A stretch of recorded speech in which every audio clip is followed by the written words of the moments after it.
Hello everyone, it's a new episode of GSP Coffee Podcast, and today we have a new guest, Alex Twista, a founder and creative director of the Twid Creative Studio. Twid is not just a creative studio, but it's also a hub of fearless ideas, extraordinary individuals, innovative solutions, and exceptional clients. They strive on experimenting with different avant-garde marketing solutions such as generative design and AI instruments. Last but not the least, they're located in Ukraine, Kyiv, and they create the product during the war. Hi, Alex. Nice to see you here. Hi, How was Alex. your day? It's a nice day, nice winter day, like some Christmas mood. That's great. So today we are going to talk about marketing changes, and creativity in creative agency, and also upcoming trends for 2024. My first question will be, what factors have led to the turbulence in the creative market, and where do you place the responsibility for these transformative changes? So there's a lot of factors. It began from the COVID, afterwards, the role of digital kind of communication increased in a radical way. The war, it's changed a lot. Role of user-generated content, UGC, some new technologies then came from to us. I mean, some increasing of AI technologies, some new products and instruments that come with them, and some global economic stagnation. And because of that, the budgets for marketing was cut it, and it's like new reality that we need to live in. People need to find a new ways Yeah. to do marketing right now. Okay, in the midst of the period of transformation, which companies do you think are at risk of not surviving? Do you have some guide for or checklist when businesses should follow before making any significant changes? So first of all, you should check do your product or service is still relevant for modern audience. First of all, you need to start from that, and in level of understanding your value proposition, do you have some, and you need to form it literally. It like a first step. You need to understand your audience really well, and it should be like some permanent process to take some feedback from your audience in different ways, and it helps you take some understanding how you can communicate with them through what kind of channels, what kind of contents, and what's your brand need to show them, what kind of feeling inside their head it can build, some mental construction that will be connected with your company, with your brand. You need to be flexible, first of all. It's the right time to be flexible. Yeah, I guess because a lot changing, a lot of technologies, a lot of different processes, things that we thought will never come true, like AI technologies, Yeah, and the way they can help us right now. Uh, we didn't predict that this will happen in 2023 and 2022, so yeah, yeah. we need to change a bit. That's for sure. Uh, what immediate steps can companies take to navigate the current situation with minimal losses? Like what companies can do right now in order to stay in the market? You need to understand your value proposition and your audience, and with this knowledge, you just need to prioritize your communication channels, your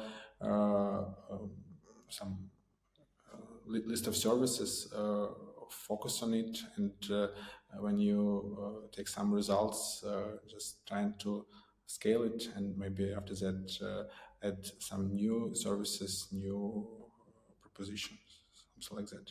So not to do everything at once, just test bit by bit. I think so. It also can be a strategy.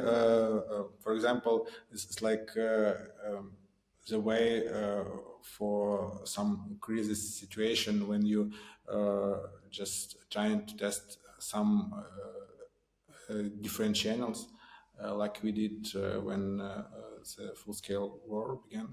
And after a few weeks, we just started testing different channels. I mean,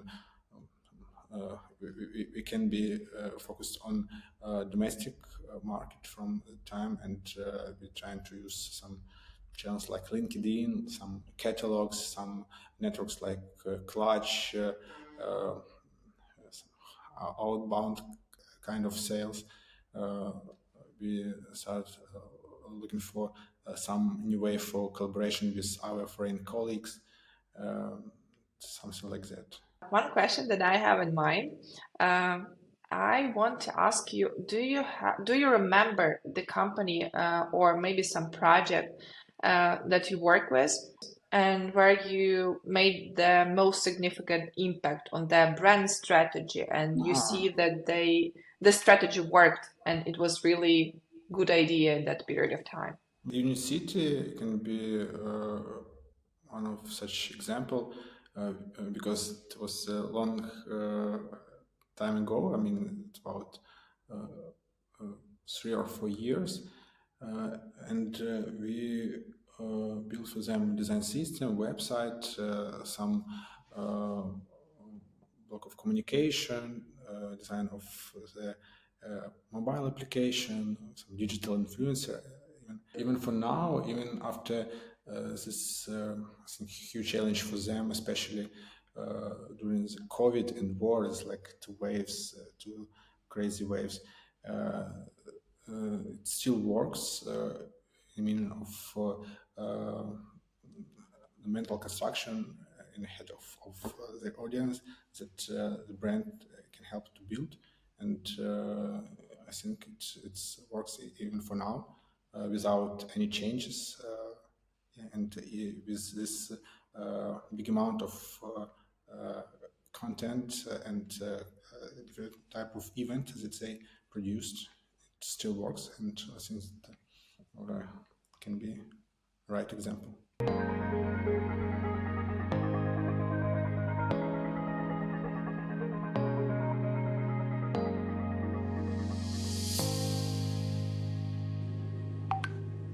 How does your agency implement adaptive and flexible management systems to effectively respond to dynamic challenges? What exactly your company is doing in order to stay on the market and probably sometimes be ahead of the market?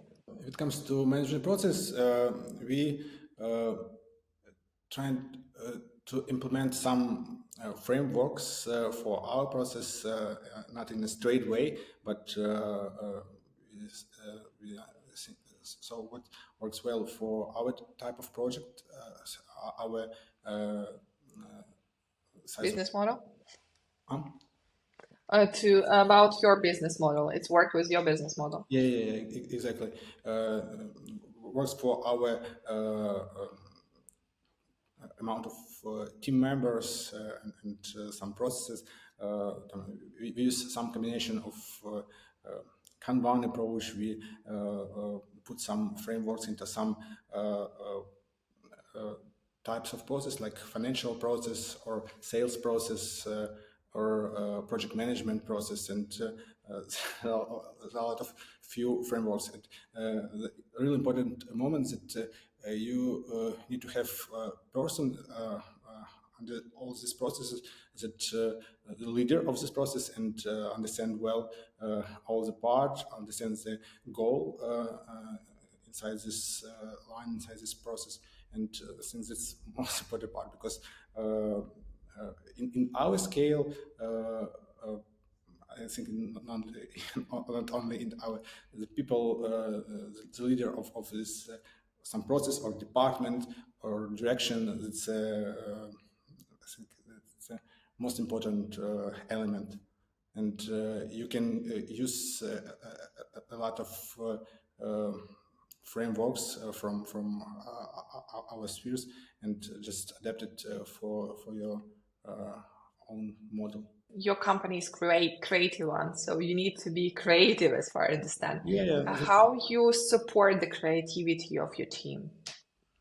you can find a lot of inspiration inside the company that you work with, and you always thinking how you can bring something new, something not straight for some sphere, for example, for into the game development or into some AI-based projects.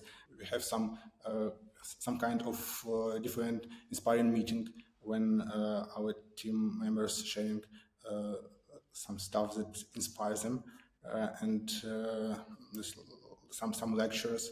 The principle of sharing, I think, is really important.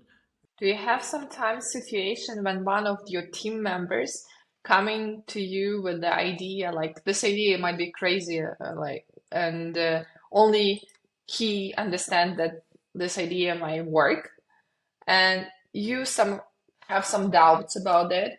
Do you still want to decide to present this idea to the client, or this you present ideas only in case all the team members are on the same page and all of them think that this idea is brilliant? For sure, there are some roles in your team during the projects: role of strategist, role of creative director, role of art director, designer. And from my point of like creative director, because in biggest amount of project I play this role, I need to think about wellness, about the main idea, about the core of the concept, and is some new ideas suits well for this big picture.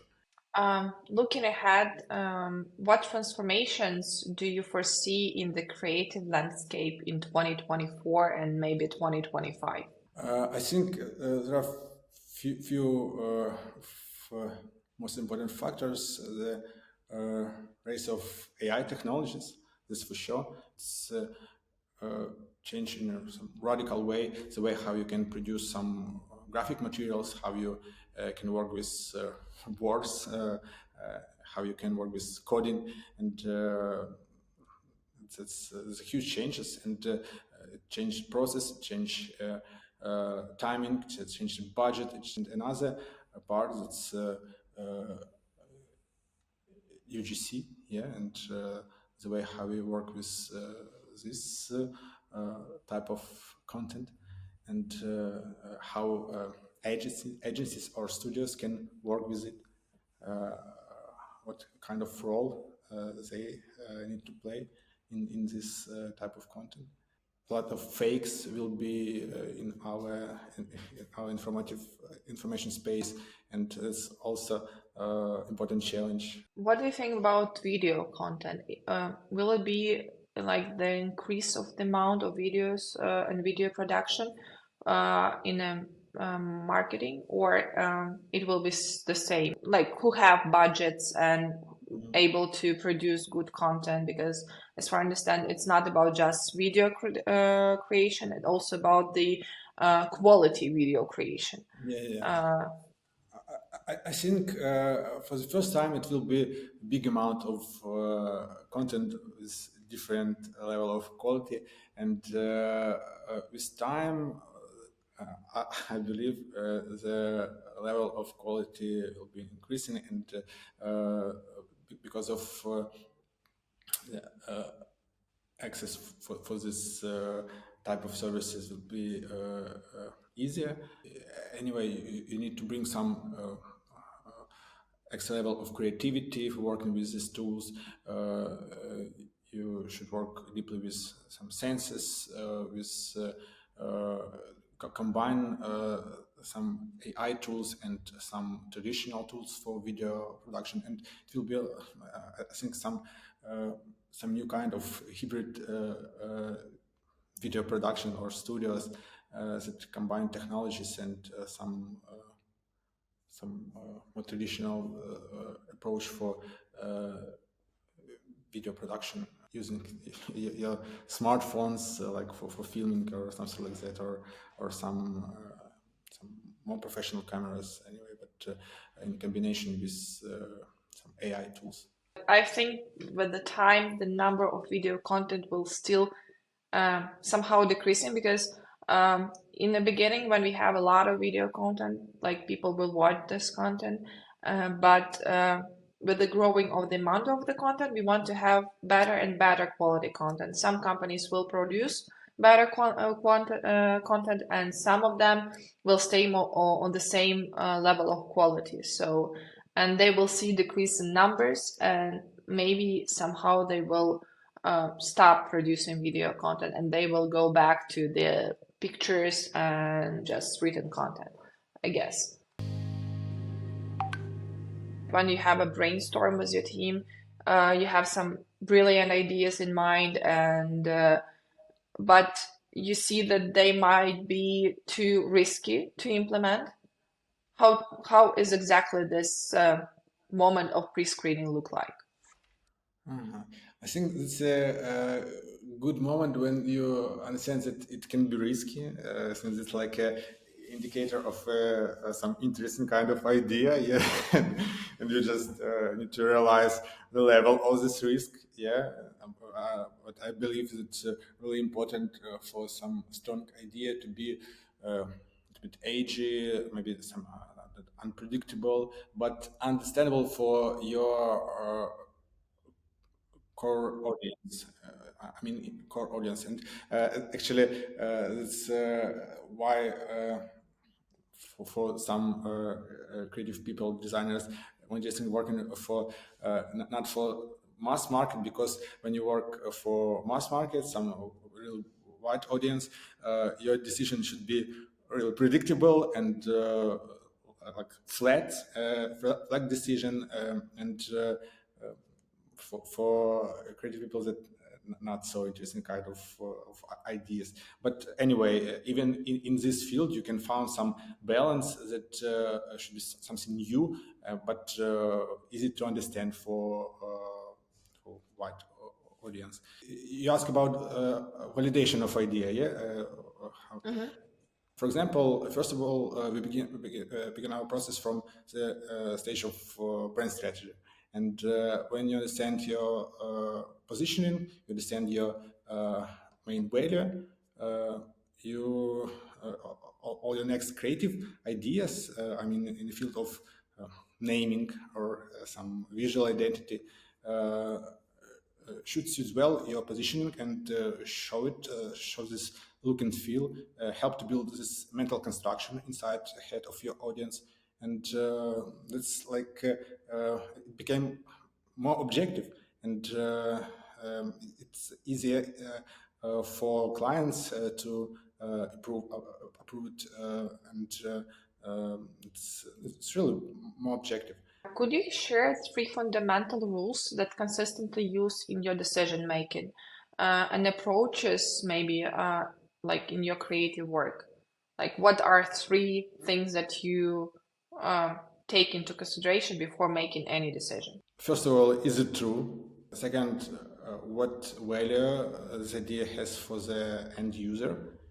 And is it work for integrity with the main idea? Or if it only in beginning, can this main idea be scaled? And like looking back, when you were entering the market, I guess there was not that many competitors in it. And for example, if you didn't open the company like that many years ago, will you decide to enter the market and open your creative agency in 2024? Or you think that the market is overwhelmed, so you better not to go to this, or even now, any person can create their own agency, find their perfect clients, and do great products. So first of all, I believe that it will be never be a perfect time for begin something until you do, and I think for now it's like a perfect moment for this beginning. If you feel this need to create something, to share something, to have some skill, and you want to bring something new into communication, design. Since it's a really good time, and this new technologies make this process of beginning easier, because you can use some really useful tools for building some inner process, working with financial part, working with project management part.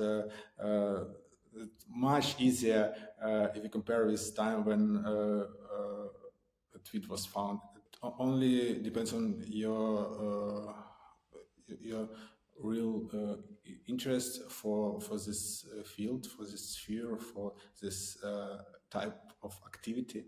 And yeah, since it's the right time, and there are not so many agencies still in Ukraine, I think that, yeah, for sure, we have a lot of cool studios or agencies, but not enough of them. Many people are afraid to go to the agencies, and due to the fact that they think that they will be overpriced. Can you please tell us a bit like why the prices looks like this, and why it cannot be cheap in this time period? So first of all, we can compare it with working with freelancers. When you work with freelancers, you can like your own agency. You need to build a lot of process. You need to find right people. You need to test these people. You need sometimes to understand, is it right person. You need to find some combination of people. For example, for some more difficult projects like web development, or creation of some difficult kind of video, you need to bring a lot of people to work, and give them opportunity to work together, give them some processes, and this is a big amount of time for building this. And it depends on your task and your goals and scale of your team. If it's like small startups, I think it's a good way to find some strong freelancer, few of them, designer and copywriter, or somebody else, web designer, and they help them to build some MVP for their brand, their pitch decks, their website. It's can be a good approach for some small businesses.